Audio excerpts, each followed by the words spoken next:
is a plant-based ketogenic diet? Let's start there. You missed one. You missed low oxalate. And Plant-based loss. low, whatever order you want to say it in. Plant-based low Okay. oxalate, ketogenic, low oxalate. Anyways, I don't know how many versions there are, but plenty. The nuts and bolts. What is it? Man, usually at this point, I just like pull up a picture and I just show people what it looks like. We can do that. We can put a picture up here. So imagine there's a picture here. We can do that. Okay, well, I'll send you this picture. So, number one, there's two things that make this approach work. One is we get some good healthy fats in there. Obviously, it's ketogenic, so we have to use a lot of fats. So any of our approaches, we use fat bombs. We use sunflower seeds, sunflower seed butter quite a bit. That's one of the favorites. We use coconut oil. Some people don't tolerate coconut oil really well, but we have some amazing recipes with coconut oil. We've been dabbling recently in cocoa butter as well, just to give some variety in there.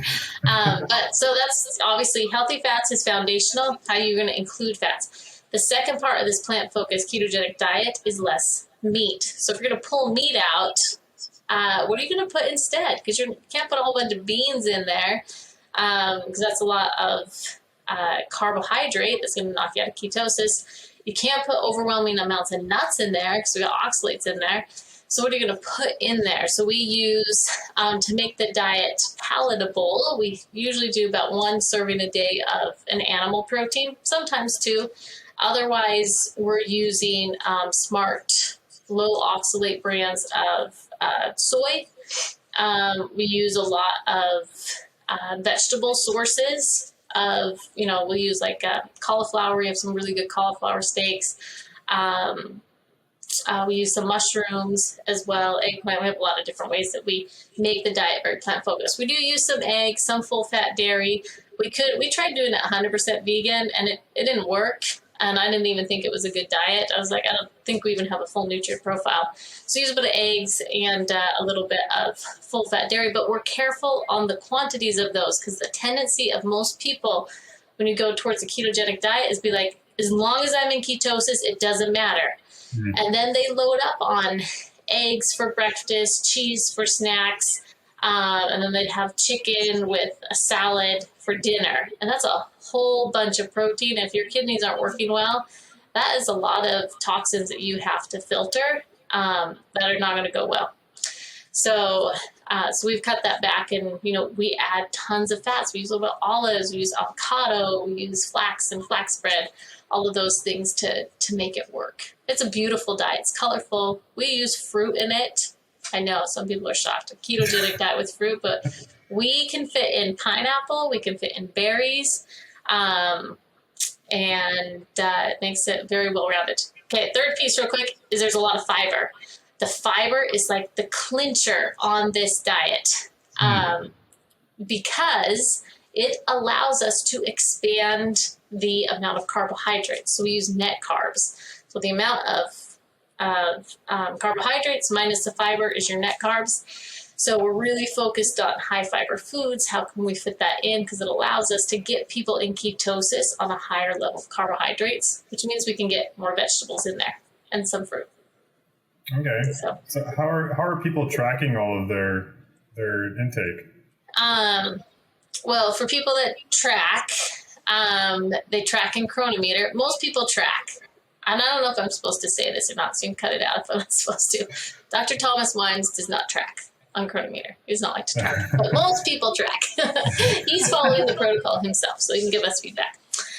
But most people track in Cronometer, and that allows them to see, you can see your net carbs. It's an amazing tool. A lot of our recipes that we have developed and utilized, we put them in Cronometer so people can add them really easily.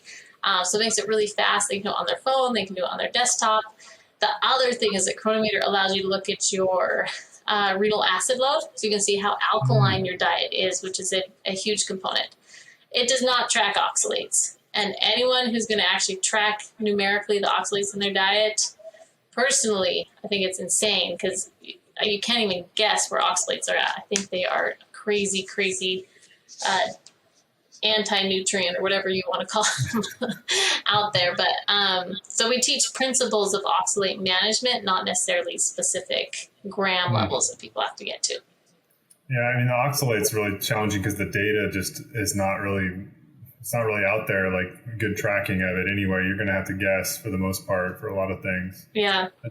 Yeah, that's definitely one of the issues you run into, just that there's, how do you actually know how much oxalate's in a food? And there's not really a good data system out there. The ones that are out there are kind of really old and have to kind of cobble them together. Talked to Sally Norton before, and she's the oxalate queen, and she she says that that's one of the hardest things about it is that there's just not a lot of research into where oxalate is.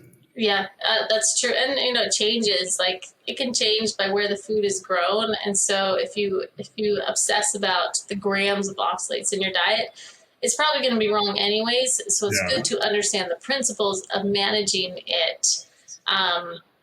That's really, really a key piece. Yeah, that's exactly. I think it's kind of a fool's errand to try to track each gram. He's kind of going to be in a range most likely. Yeah, 100%.